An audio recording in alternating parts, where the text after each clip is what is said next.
Angela Daniels had once been just a pregnant woman in the dark, literally. Alone, with nothing but candlelight and courage, she had delivered her daughter, Hope, during a power outage. The birth that changed her life had sparked something deeper, the quiet realization that no mother should ever have to do it alone. Now, 4 years later, Angela was no longer just a mother.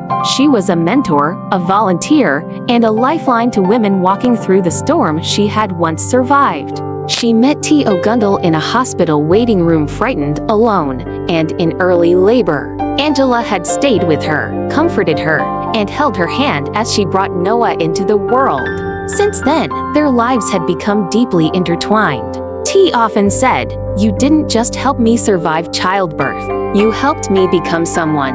Angela, touched but humble, would smile and reply, "You were always someone.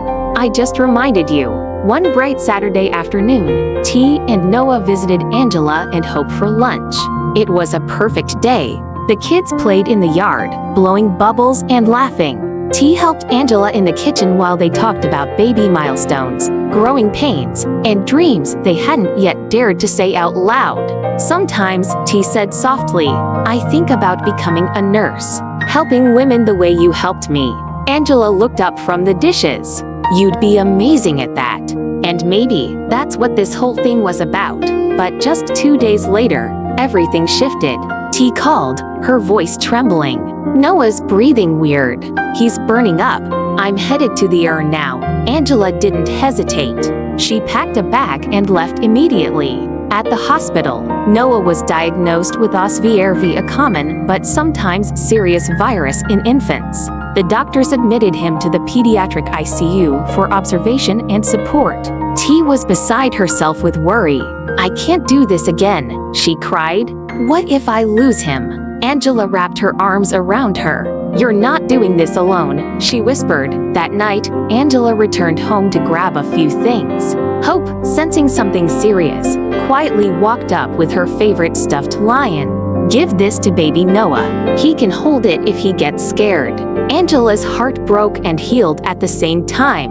She hugged her daughter tightly. "You are so much like your name," she whispered. "You bring hope wherever you go." In the hospital, the lion sat beside Noah's tiny arm as machines beeped rhythmically around him. Angela and T took turns resting in the parents' lounge, never letting each other be alone too long with their fears. On the 3rd day, Noah began breathing easier. By the 5th, he was discharged, tired, but safe. As they sat outside the hospital, T turned to Angela, holding the lion. "I want to do more, for other girls like me. You saved me. Maybe it's time I helped someone too." Angela smiled. "Then let's do it together." 6 months later, Angela stood in a small, cozy community center room surrounded by folding chairs, blankets, baby toys, and quiet, nervous mothers. She took a deep breath, looked at T, and nodded. "Welcome," she said. "This is the light room, a safe place for any mother who's ever felt afraid, ashamed, unheard, or unprepared."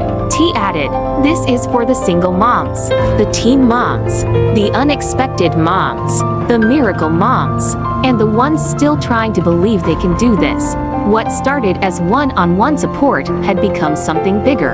Angela and T launched a free support group for new and expecting mothers, complete with prenatal classes, emergency kits, peer mentorship, and monthly courage circles where women shared their birth stories without fear of judgment. Soon after, they started a podcast, Born in the Dark, where mothers told raw, unscripted stories of fear, faith, and resilience. Their first episode, Angela's birth story during the blackout. It went viral. Hospitals reached out. Churches called to donate. Volunteers showed up. One nurse said, "What you two are doing is changing the narrative around motherhood." Angela simply replied, "We're just making sure no one else has to deliver in the dark, literally or emotionally." One day, after a particularly moving session with a teen mom who had walked 5 miles to attend, Hope, now older and more aware, asked her mother, "Why do we help all these mommies?" Angela knelt down and said, "Because once, I needed help, and no one could get to me. So now, we go to them." Hope smiled, hugged her, and whispered, "You're the light now, Mommy.